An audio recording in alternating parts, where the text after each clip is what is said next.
আসসালামু আলাইকুম। আহাদ ভিডিও ওয়ানিটির পক্ষ থেকে আবারও নতুন একটি টিউটোরিয়াল নিয়ে আপনাদের সামনে আসলাম। তো আশা করি বন্ধুরা সবাই ভালো আছেন। আর বন্ধু, আপনি যদি আমার চ্যানেলে নতুন হয়ে থাকেন তো অবশ্যই আমার চ্যানেলটি সাবস্ক্রাইব করে রাখুন, আর পাশে থাকা বেল আইকনটিতে একটা ক্লিক করে রাখুন, যাতে পরবর্তী ভিডিও আপলোডের সাথে সাথে আপনাকে নোটিফিকেশান দেয় আর আপনি ভিডিওটা সবার আগে দেখতে পারেন। তো আজকের বিষয়টা হচ্ছে একটি ডায়েরি নিয়ে। তো থাম্বনেল দেখেই আপনারা বুঝতে পারছেন যে কিসের উপরে আজকে টিউটোরিয়ালটা।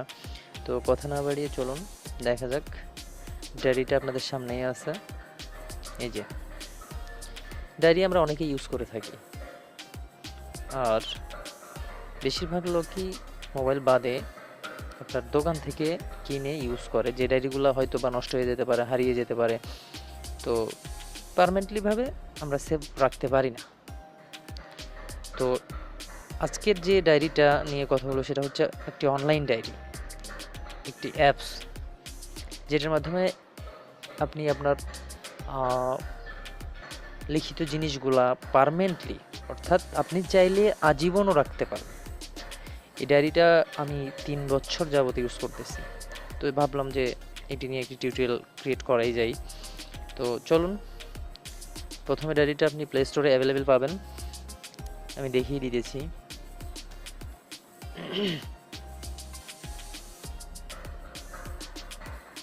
এবং এটি একটি সিকিউর ডায়েরি, যেটাতে আপনি পাসওয়ার্ড সেট আপ করে রাখতে পারবেন, আপনি ছাড়া কেউ ঢুকতে পারবে না। এই যে ডায়েরি উইথ লক, writediary.com এর 4.6 রেটিং। ডায়েরিটা অলরেডি ইনস্টল আছে, আপনারা ইনস্টল করে নেবেন। তো আমরা সরাসরি ডায়েরিতে যাব। তবে আগেই বলে নিচ্ছি, এর জন্য একটা জিমেল অ্যাকাউন্ট প্রয়োজন, আর কম বেশি সবার মোবাইলে জিমেল অ্যাকাউন্ট থাকে।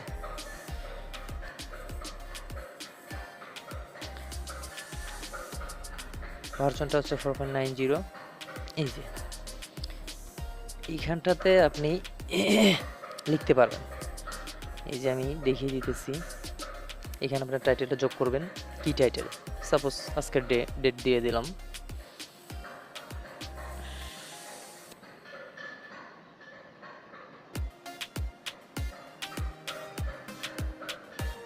ব্যাস,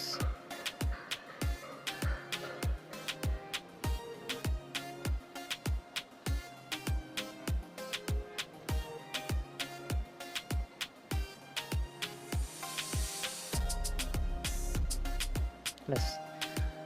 তারপরে এই যে এইখানটাতে টিক চিহ্ন দিয়ে আপনি সেভ করবেন। সেভ হয়ে গেল। ওকে, এই যে মার্চ 21, 2019 তারিখে এখানেও আপনার ডেট দিবে। এই যে ডেট দেখতে পাচ্ছেন। তো তারপরে আমাদের মেন বিষয়টা হচ্ছে আপনারা একটা জিমেল দিয়ে ডায়েরিটা অনলাইন করতে হবে। আপনার মোবাইলটা হারিয়ে যাক, সমস্যা নেই, আপনি প্লে স্টোর থেকে নতুন মোবাইলে ডায়েরিটা ইনস্টল করার পরে ওই জিমেইল অ্যাকাউন্টের পাসওয়ার্ডটা দেওয়ার সাথে সাথে আপনার পূর্বের যে নোটগুলো ছিল, পূর্বের যে জিনিসগুলো ছিল, পার্সোনাল জিনিসগুলো আপনি রাখছিলেন, লিখে রাখছিলেন, আপনি এখানে জিমেইল পাসওয়ার্ড, ফেসবুক পাসওয়ার্ড সমস্ত কিছু রাখতে পারেন। এটা অনেক সিকিউর এবং অনেকটা প্রিভেন্সি দেয় আপনাকে। আমি 3 বছর যাবত ইউজ করতেছি। তো এই যে সাইন ইনে ক্লিক করতে হবে। ক্লিক করার পরে নিচে দেখতে পাচ্ছেন যে sign in to existing account, এটাতে ক্লিক করতে হবে। এখানে আপনার জিমেলটা দিবেন, যে জিমেলটা আপনি ডায়েরিতে দিতে চাচ্ছেন, যে জিমেলটা আপনার সবসময় মনে থাকে, জিমেলের পাসওয়ার্ডটা সবসময় মনে রাখতে পারেন, সেরকম একটা জিমেল অ্যাকাউন্ট দিতে হবে এবং পাসওয়ার্ডটা যাতে মনে রাখতে পারেন। পরবর্তীতে আপনি যে আনইনস্টল হয়ে গেলেও সমস্যা নেই, পরবর্তীতে আপনি ইনস্টল দেওয়ার সাথে সাথে ওই জিমেলের পাসওয়ার্ড দেওয়ার লগে লগে আপনি চলে আসবে। আচ্ছা, এই যে দেখতে পাচ্ছেন আমি এটা দিব, কারণ এটাতে আমি অনেকদিন যাবত ইউজ করতেছি। ব্যাস, পাসওয়ার্ড দিলাম, ব্যাস সাইন ইনে ক্লিক করলাম। কানেক্টেড। ওকে, 2-1 সেকেন্ডের ভিতরে দেখবেন আমার পূর্বের যে রাইটিংগুলো ছিল সব চলে আসবে। এই যে দেখতে পাচ্ছেন, এগুলো কিন্তু আমার অনেক আগের। এই যে দেখুন, আগস্ট 26, 2017। এই যে আগস্ট 26, 2017। চিন্তা করেন এবার,